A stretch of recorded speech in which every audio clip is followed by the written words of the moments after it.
Putang ina, kulang ganda.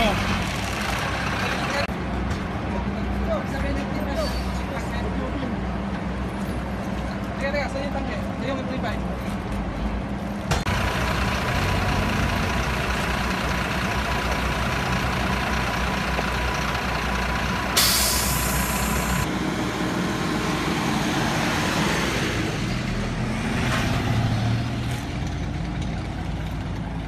Ayaw namin yung ano, yung ayaw namin ng ISIS kay ginugulo nila yung ano, yung mga tao dito sa Marawi.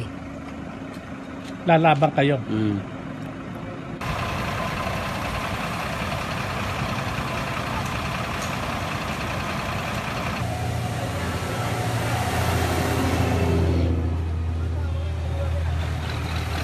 Tulay namin ang leads namin. Anong ginawa nyo?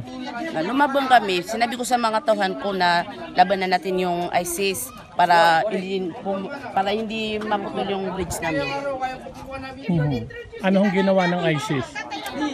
Natatakot sila. Lumayas sila dyan.